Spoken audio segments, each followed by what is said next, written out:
एक मजबूत शरीर वाली लड़की दर्शकों की सीट से उठकर जा रही थी। ईथन ने कहा, देखना सिर्फ 3 लड़के ही पीछे मुड़कर उसे देखेंगे। रायन ने कहा, नहीं, कम से कम 8 लड़के तो जरूर देखेंगे। तभी जेसन भी शर्त में शामिल हो गया। उसने कहा, 5 लोग पीछे मुड़कर देखेंगे। तीनों ध्यान से लोगों को देखने लगे। आखिर में पता चला कि जेसन की गिनती से सिर्फ 7 लोग पीछे मुड़े थे, इसलिए रायन शर्त जीत गया। जेसन ने तुरंत दूसरी शर्त लगा दी। उसने 5000 युआन और जोड़ दिए। अब शर्त थी कि अगली बार गेंद पास होगी या खिलाड़ी दौड़ेगा। ईथन लगातार हार रहा था। उसका मन खराब हो गया और वह बार में जाकर शराब पीना चाहता था, लेकिन जेसन जुए में इतना डूब गया था कि खेल बंद करने को तैयार नहीं था। ईथन का दिमाग खराब हो चुका था। इस बार दोनों ने 10,000 युआन की शर्त लगाई। थोड़ी देर बाद ईथन फिर हार गया। एमा ने उसे समझाया, अब बस करो, लेकिन ईथन नहीं माना। उसने गुस्से में 50,000 युआन की नई शर्त लगा दी। शर्त थी कि अगर गेंद मिस हुई तो वह खिलाड़ी के घुटने पर लगेगी। ईथन का दिन बहुत खराब चल रहा था। एक पल के लिए वह रुक गया, लेकिन फिर वापस आकर शर्त लगाने लगा। इस बार उसने सीधे 100,000 युआन लगा दी। जेसन ने उसका मजाक उड़ाया, तुम इतने पैसे नहीं निकाल सकते। ईथन ने अपने बैग से सारी नकदी निकालकर सामने रख दी। जेसन भी पीछे नहीं हटा। दोनों ने शर्त लगाई कि अगली पास होने वाली गेंद खिलाड़ी नंबर 15 को जाएगी। दोनों बड़ी स्क्रीन को घूरते रहे, लेकिन ईथन फिर हार गया। एमा अब उसे रोक नहीं पा रही थी। वह अपना बैग उठाकर मैदान छोड़ने के लिए तैयार हो गई। ईथन की आंखें लाल हो चुकी थी। वह किसी की बात नहीं सुन रहा था। अब तक कुल मिलाकर 10 लाख युआन की शर्त लग चुकी थी। एमा ने एक ताश का खेल शुरू कर दिया। जेसन बहुत खुश था और उसने तुरंत शर्त मान ली। जेसन ने पहले पत्ता खोला, उसके पास 5 आया। मुकाबला बहुत कड़ा था। अब ईथन की बारी थी। जेसन हंसने लगा क्योंकि ईथन के हाथ में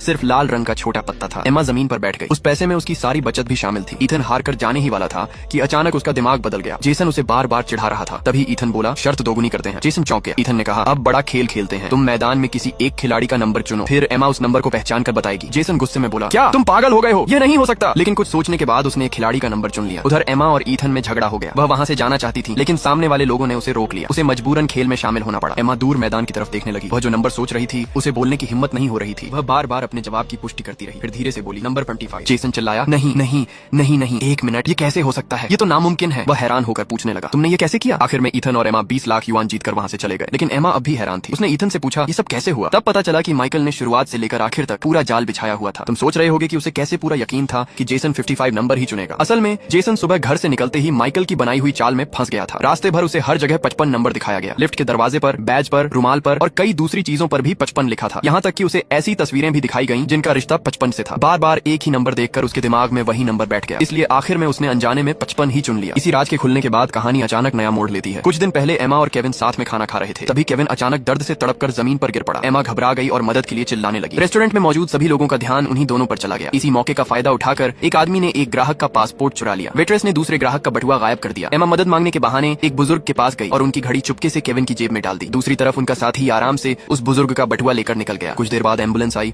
और केविन को अस्पताल ले गई। तब पता चला कि ये पूरा ड्रामा पहले से प्लान किया गया था। इस चोरी करने वाले गिरोह का सरगना था माइकल। उसके नीचे लगभग 300 लोग काम करते थे। उनका पूरा गैंग सड़क पर लोगों को निशाना बनाकर पैसे कमाता था। उनके अपने सख्त नियम थे। चोरी का हर सामान तुरंत बेच दिया जाता था ताकि कोई सबूत पीछे न बचे। कुछ दिन पहले माइकल अकेला रेस्टोरेंट में खाना खा रहा था। तभी एमा खुद उसके पास आई। उसने कहा कि कुछ लोग उसका पीछा कर रहे हैं और उसे मदद चाहिए, लेकिन मामला उतना सीधा नहीं था जितना दिख रहा था।